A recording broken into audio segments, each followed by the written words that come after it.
Access controlled highway Bangalore और मैसूर के बीच, तेज गाड़ियां, चौड़ी सड़कें, 7 बेहतरीन टाउनशिप्स इसके बराबर में, हजारों लोगों के लिए वर्ल्ड क्लास सुविधाएं और बैंगलोर के आसपास हाई स्पीड रिंग रोड। ये था एम्बिशियस प्लान अशोक खैनी का जब वो यूएस से वापस आए थे बैंगलोर 1995 में। 2 साल के अंदर 1997 में उन्होंने स्टेट गवर्नमेंट के साथ अग्रीमेंट भी साइन कर लिया इस प्रोजेक्ट के लिए। उस समय देश में एक भी एक्सप्रेसवे नहीं था। देवे गौड़ा, जो कि तब कर्नाटका के चीफ मिनिस्टर थे और बाद में देश के प्रधानमंत्री बने 10 महीने के लिए, जून 1996 से अप्रैल 1997 तक, उनकी गवर्नमेंट ने ही प्रोजेक्ट को अप्रूवल दिया था। Nice Nandi infrastructure corridor enterprises एक कंसोर्शियम बन गया 3 कंपनीज का, जिसको बैंगलोर मैसूर इंफ्रास्ट्रक्चर कॉरिडोर को बनाने की रिस्पॉन्सिबिलिटी दी गई। इसके चेयरमैन खुद अशोक खैनी थे। बैंगलोर और मैसूर के बीच 2 एग्जिस्टिंग स्टेट हाईवेज थे, पर इसको एक न्यू ग्रीनफील्ड अलाइनमेंट बनाने का प्लान था। नाइस के प्लान के अकॉर्डिंग 4 लेन के एक्सप्रेसवेज बनाए जाने थे, टोटल 164 किलोमीटर की लेंथ के साथ। इस प्रोजेक्ट के 4 पार्ट्स थे। पहला 41 किलोमीटर लंबी रिंग रोड होसुर रोड से टुमकुर रोड तक। दूसरा 111 किलोमीटर लंबा एक्सप्रेसवे बैंगलोर और मैसूर के बीच। तीसरा 9 किलोमीटर लंबी लिंक रोड एक्सप्रेसवे से मैसूर रोड तक। और चौथा 3 किलोमीटर लंबी एलिवेटेड रोड इसके आगे। इसके अतिरिक्त 7 नई टाउनशिप्स बनाई जानी थी, जिसको बाद में कम करके 5 टाउनशिप्स कर दिया गया। इसका कंसेशन पीरियड 40 साल रखा गया, यानी इतने साल रोड नाइस के पास रहेगा, टोल कलेक्ट करेंगे, उसको मेंटेन करेंगे, उसके बाद ट्रांसफर कर दिया जाएगा गवर्नमेंट को। नाइस के अकॉर्डिंग उनके पास लगभग 6200 एकड़ की जमीन है इस प्रोजेक्ट के लिए। अग्रीमेंट 1997 में साइन हुआ था, लेकिन कंस्ट्रक्शन 2004 में शुरू हुई। अभी तक पूरे प्रोजेक्ट का सिर्फ 52 किलोमीटर ही पूरा हो पाया है। 41 किलोमीटर की रिंग रोड, 7.5 किलोमीटर की लिंक रोड और सिर्फ 3.5 किलोमीटर का एक्सप्रेसवे ही बन पाया है। लिंक रोड का 1.5 किलोमीटर लंबा सेक्शन ये रहा जो पूरा नहीं हो पाया, और एक्सप्रेसवे यहाँ पर आके एकदम से खत्म हो जाता है। आगे इसका रूट ऐसे जाना था, ये भी दिख जाता है। इसके अलावा जो 5 इंडस्ट्रियल टाउनशिप्स बनानी थी, उसका भी काम शुरू नहीं हो पाया। पूरा project build own operate transfer boot basis पर बनाया जाना था। इसका मतलब कंपनी ने पूरी कंस्ट्रक्शन अपने रिसोर्सेज से ही करनी थी। लैंड एक्विजिशन भी उनको अपने पैसों से ही करनी पड़ती। गवर्नमेंट की कोई फंडिंग नहीं थी इसमें। फिर ये उनके पास 40 साल के लिए रहेगा, 2037 तक, ताकि वो टोल कलेक्ट करके और दूसरे जरिए से अपना खर्चा और प्रॉफिट निकाल पाए। शुरुआत में इसकी कॉस्ट थी 1500 करोड़ रुपए, लेकिन ये बढ़कर 4000 करोड़ से ऊपर चली गई। ये प्रोजेक्ट स्टार्टिंग से ही कंट्रोवर्शियल रहा। फार्मर्स, इन्वायरमेंटलिस्ट, एक्टिविस्ट और दूसरे पॉलिटिशियंस ने भी विरोध किया था। नाइस ने 550 से ज्यादा लॉसूट्स को लड़ा है कोर्ट्स में, जिसमें से 6 से ज्यादा तो सुप्रीम कोर्ट में थे। आखिर में बैंगलोर मैसूर एक्सप्रेसवे का प्लान फेल हो गया।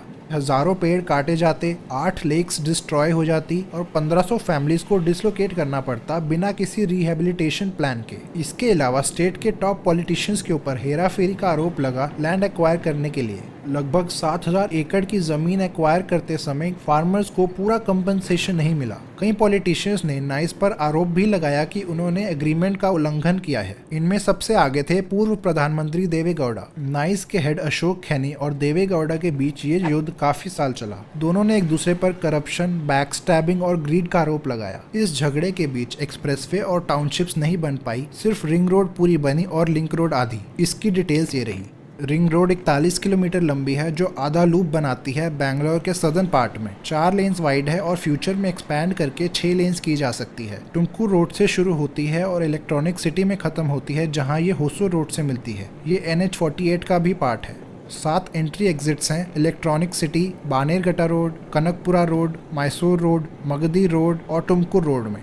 दोनों एंड्स में ट्रम्पेट इंटरचेंजेस हैं। एक्सप्रेसवे के साथ क्लवरलीफ इंटरचेंज है और बाकी नॉर्मल एंट्री एग्जिट्स है टोल बूथ्स के साथ। इसको इस्तेमाल करके यात्री पूरी सिटी बाईपास कर सकते हैं 45 मिनट के अंदर। ये रिंग रोड एक नए कमर्शियल हब के रूप में उभर रहा है, क्योंकि कई कंपनीज और रेजिडेंशियल एरियाज बनने लगे हैं इसके आसपास। इनकी कनेक्टिविटी भी बेहतर है। फ्यूचर में एक मेट्रो लाइन प्लान भी है इसके पैरेलल में, जो इसे और आकर्षक बना देगा। इसको build own operate transfer boot basis पर बनाया गया था और ये नाइस के अंडर है 40 साल के लिए, लगभग 2037 तक। पूरी लेंथ का टोल है 180 रुपए और स्पीड लिमिट 80 किलोमीटर पर आ रखी गई है। इसको सेक्शंस में खोला गया था पब्लिक के लिए 2009 तक। आगे चलते हैं। नाइस का बैंगलोर मैसूर एक्सप्रेसवे प्लान तो आगे बढ़ा नहीं, लेकिन ट्रैफिक में सिग्निफिकेंट ग्रोथ हुई पिछले 20 सालों में। दोनों शहरों के बीच पुराने स्टेट हाईवेज कैपेसिटी से कई ऊपर ऑपरेट कर रहे हैं और इधर ट्रैफिक कंजेशन होना आम बात है। इसलिए national highway authority of India ने 2014 में पुराने स्टेट हाईवे 17 को टेक ओवर करके पूरे रूट को NH 275 में चेंज कर दिया, आगे मैंगलोर तक। इसको वाइड करके एक्सप्रेसवे बनाने का प्लान है NHAI का। इस बार नाइस वाली गलती से बचने के लिए लैंड एक्विजिशन प्रोसेस वो अपने पास ही रखेंगे। इसका काम 2019 में शुरू हुआ और 2022 तक पूरा होने की उम्मीद है। नए बैंगलोर मैसूर एक्सप्रेसवे की डिटेल्स देखते हैं। पुराने हाईवे को अपग्रेड करके 10 लेन वाइड बनाएंगे, जिसमें 6 लेन का कंट्रोल्ड एक्सेस एक्सप्रेसवे होगा बीच में, और इसके आसपास 2 लेन्स की सर्विस रोड्स होंगी। इसकी लंबाई 118 किलोमीटर होगी, जो कि बैंगलोर के केंगरी में शुरू होगी नाइस रिंग रोड से और मैसूर के बाहर नगुवनल्ली में खत्म। ज़्यादातर अलाइनमेंट इसकी पुरानी वाली ही होगी, मगर 6 टाउन्स को ये बाईपास कर जाएगा। ये पार्ट्स ग्रीनफील्ड होंगे। बिदादी, रामनगरा, चन्नापटना, मदुर, मंड्या और श्रीरंगपटना के अराउंड बाईपास करेगा। एक्सप्रेसवे में 9 major bridges, 44 minor bridges, 4 road over bridges और 49 अंडरपासेस भी बनेंगे। इसके साथ एक एलिवेटेड कॉरिडोर भी बनाया जाएगा 8 किलोमीटर लंबा। इसके पूरे होने से कई फायदे होंगे। मैसूर और बैंगलोर के बीच ट्रैवल टाइम आधा हो जाएगा, मौजूदा 3 घंटे से सिर्फ 1.5 घंटा। बैंगलोर से मैसूर के अलावा ऊटी और कोयम्बटूर जाने वाले यात्रियों को भी लाभ होगा और इकोनॉमिक एक्टिविटी बढ़ेगी एरिया में। पूरे प्रोजेक्ट की एस्टिमेटेड कॉस्ट है लगभग 7,400 करोड़ रुपए। इसको बनाने के लिए नया हाइब्रिड एन्युटी मॉडल इस्तेमाल किया जा रहा है। इसका मतलब NHAI टोटल प्रोजेक्ट कॉस्ट का सिर्फ 40% फंड करेगी और बाकी 60% कॉन्ट्रैक्टर या डेवलपर खुद लगाएंगे। फिर हर साल उनको फिक्स्ड रेवेन्यू देगी NHAI जब तक उनकी इन्वेस्टमेंट इंटरेस्ट के साथ वापस नहीं हो जाती। इसमें टोल कलेक्शन की जिम्मेदारी NHAI के पास ही रहेगी। इससे क्या फायदा होगा? पहला तो नाइस जैसी मिस्टेक नहीं होगी। गवर्नमेंट और कंपनी दोनों के बेस्ट इंटरेस्ट में होगा कि प्रोजेक्ट जल्दी से कंप्लीट हो। पूरा होने के बाद कंपनी को इंटरेस्ट मिल जाएगा उनकी इन्वेस्टमेंट का और गवर्नमेंट को सारे राइट्स के साथ नई रोड।